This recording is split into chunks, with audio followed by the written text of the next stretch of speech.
Hello film buffs and welcome back to our channel. In this video we'll go over everything we know about Terminator 7 as well as why James Cameron is correct about the Terminator franchise's best future. James Cameron stated that a new Terminator reboot would focus on AI rather than robots, and the veteran director is correct. According to Terminator creator James Cameron, any franchise reboot should focus on the more relevant contemporary concern of AI rather than haywire robots, which is a wise choice from the blockbuster veteran when it comes to Terminator 7.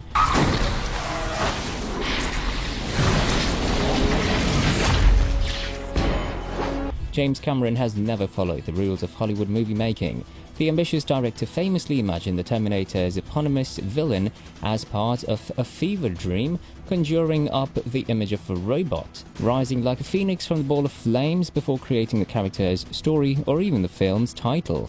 Cameron's risky Avatar: The Way of Water choices have continued to pay off for the veteran, who recently received another Academy Award nomination for Best Picture.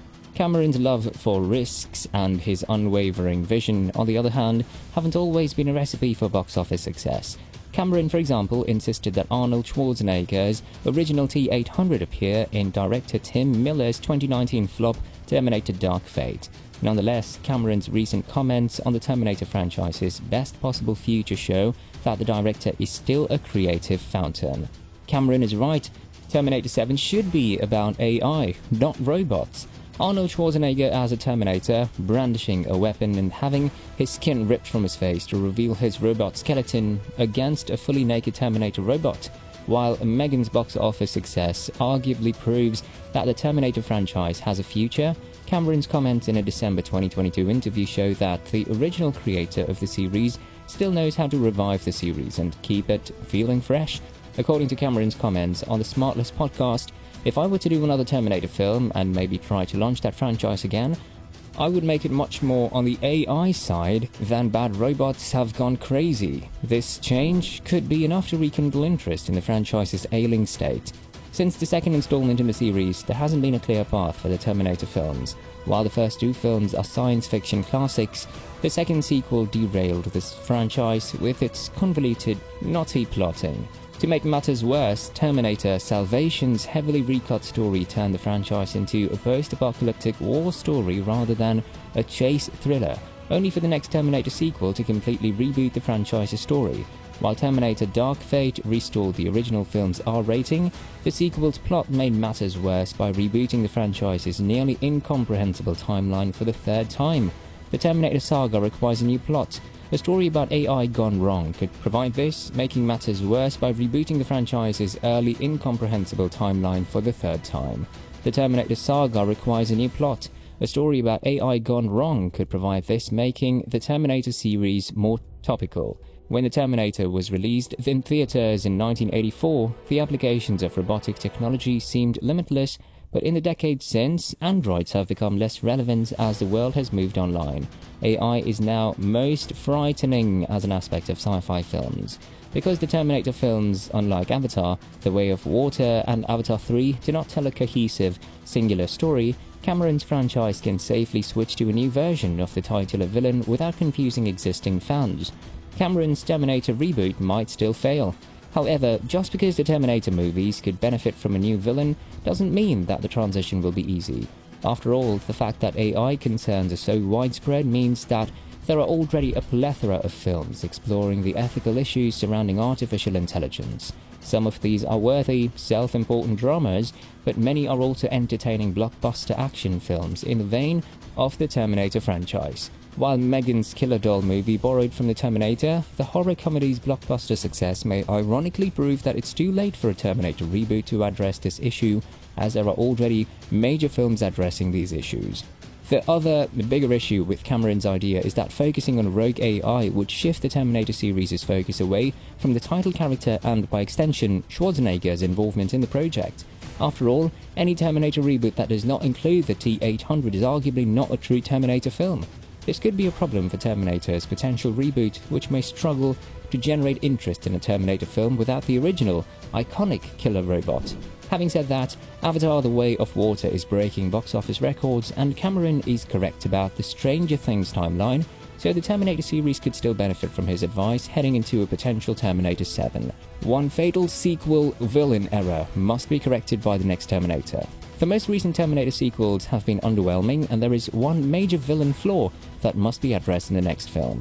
The next Terminator film must address one major villain flaw that has plagued the franchise for the majority of its run.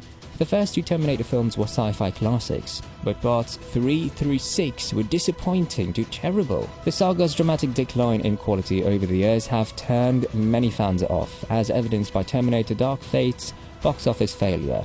It is currently unknown where the next film will take the property or when it will happen. Terminator 2 Judgment Day took the slasher movie formula of the original and cranked it up to blockbuster proportions. The sequel broke new ground in many more ways than one, but it also told a complete different story and set the bar so high that no sequel could ever match it. The various Terminator sequels had unique or interesting premises, but lacked Cameron's freshness and invention. When the next Terminator film is released, it will also have to deal with a significant issue with its villains. The next Terminator villain must be terrifying. The original Terminator, which Sting rejected, is iconic for many reasons, including Arnold Schwarzenegger's icy performance as the T-800. The first installment is commonly referred to as a slasher, which is an apt description. Although he employs firearms rather than knives, the T-800, like Michael Myers, is an unstoppable killer in a rubber mask. He and Robert Patrick's T-1000 are both terrifying creations. The liquid metal villain is a terrifying creation, and Cameron wisely frames many of its scenes, such as the murder of John Connor's forced appearance, as horror set pieces. The following films were so focused on creating villains with unique abilities that they forgot to make them frightening. The T-X, Kristanna Loken, was a dull amalgamation of the T-800 and T-1000. Jason Clarke's T-3000 was far too hammy, with an overly busy design, and Dark Fate's Rev 9 was simply forgettable. Meanwhile, Salvation did not attempt to create a central antagonist. The Terminators should elicit terror as well as chaos, but focusing on the latter in later sequels was a huge mistake. The next Terminator reboot must focus on this issue and remember what made the first installment so successful. Will Terminator 7 ever be made? Dark Fate messed up the saga. It left teasers for future outings that will never happen, just like the previously failed sequels. In reality, Terminator is too valuable a property to be abandoned forever, and it will return, whether in 5 years or 20. Reinventing a series with such a well-established formula will be no easy task, but hopefully it will scale back on the large-scale action of later entries to tell a more intimate chase story. Of course, it's easy to say that the next Terminator, which should forego time travel, must make its villain terrifying, but making this happen is another matter entirely. Simply replicating what makes the T-800 or T-1000 so intimidating will not suffice. It Follows took the basic formula of the series and demonstrated that it was possible to create a menacing, inhuman stalker. The concept for Terminator 7 will ultimately determine whether or not it regains viewership, but capitalizing on the horror inherent in the idea wouldn't be a worst idea either. Well, that's it for now. Make sure that you like our video. Please share your views and opinions in the comment section with us. Subscribe to the channel and get updated regularly with the latest news and reviews on upcoming movies from us, and don't forget to hit the bell icon to never miss an update. Thanks for watching the video. We'll see you at the next one.